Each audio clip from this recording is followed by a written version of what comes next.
April 2nd, 1865, the Confederates abandon Richmond. 1 week later, on April 9th, General Lee surrenders to General Grant at Appomattox, marking the end of the Civil War. Yet the nation is plunged into mourning when President Abraham Lincoln is assassinated by John Wilkes Booth on April 14th. Vice President Andrew Johnson assumes the presidency.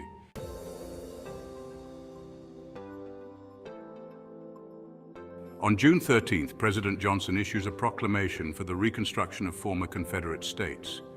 By December 18th, the 13th Amendment to the U.S. Constitution abolishes slavery.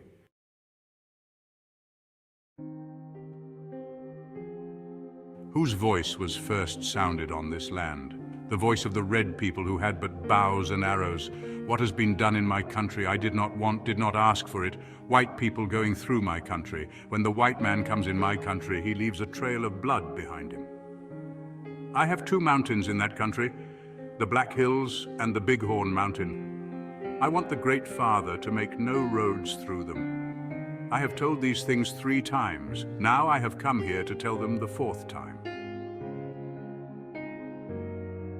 He said Red Cloud, Oglala Sioux, 1876.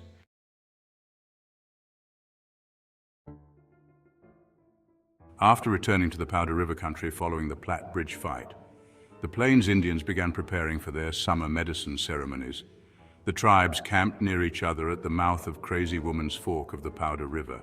Farther north, along that river and the Little Missouri, were some Teton Sioux who had moved west to escape General Sully's soldiers in Dakota.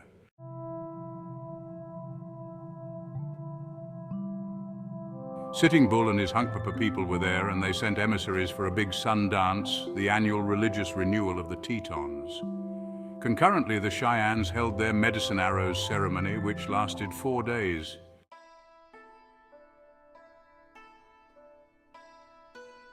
Black Bear, a leading chief of the northern Arapahos, decided to take his people west to Tongue River for hunts and dances before the cold moons.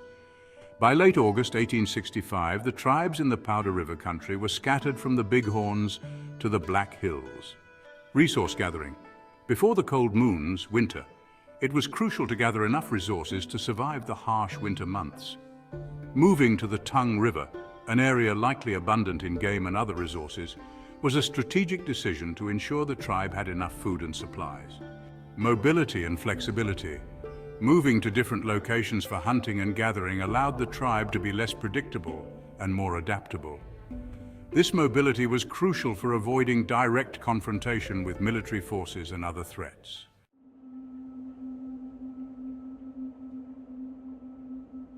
In May 1865, General Patrick E. Connor, notorious for his brutal massacre of Paiutes at Bear River, transferred from Utah to lead an invasion of the Powder River country. He declared that the Indians north of the Platte must be hunted like wolves.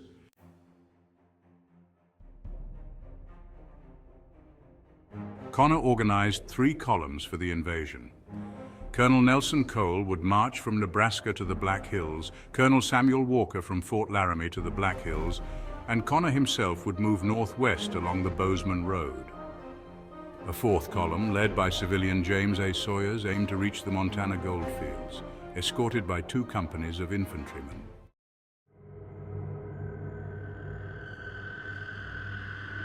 In mid-August, Sioux and Cheyennes at the Powder River camps learned of Sawyer's approaching train.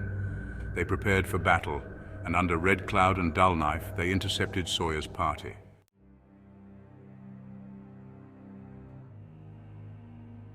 "500 Sioux and Cheyennes attacked the wagon train, which quickly formed a defensive circle.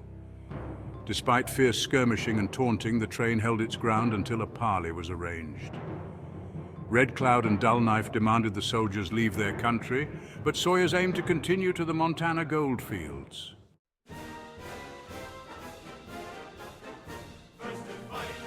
Meanwhile, General Connor's soldiers constructed a stockade named Fort Connor, later known as Fort Reno. The Pawnee Scouts, old enemies of the Sioux and Cheyennes, engaged in skirmishes, killing notable figures such as Yellow Woman, Charlie Bent's mother.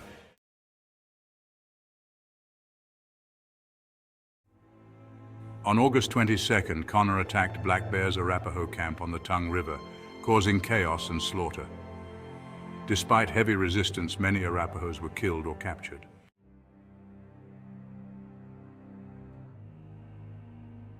Connor continued north, seeking more Indian villages. Along the Powder River, Cheyenne warrior Little Horse narrowly escaped Connor's column.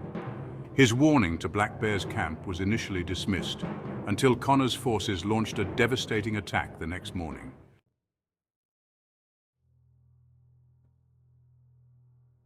Despite early successes, Connor's expedition faltered. Cole and Walker's columns, struggling with starvation and scurvy, failed to rendezvous with Connor.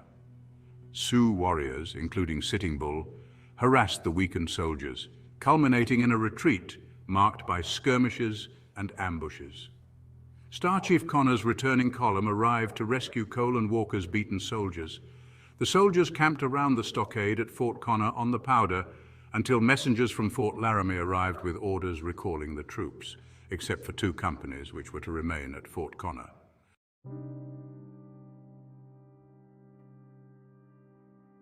The tribes continued to besiege the soldiers. The Indians decided to keep the soldiers confined through the winter by cutting off their supplies. By winter's end, many soldiers had died or deserted. The Indians, meanwhile, moved to the Black Hills, where they thrived on plentiful game. They had captured many horses and mules carrying U.S. brands. They had taken many carlines, saddles, and other equipment from the soldiers. Above all, they had gained a new confidence in their ability to drive the Bluecoat soldiers from their country.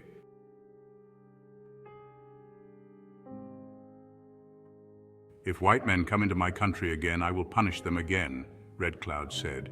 But he knew that unless he could somehow obtain many new guns like the ones they had captured from the soldiers and plenty of ammunition for the guns, the Indians could not go on punishing the soldiers forever.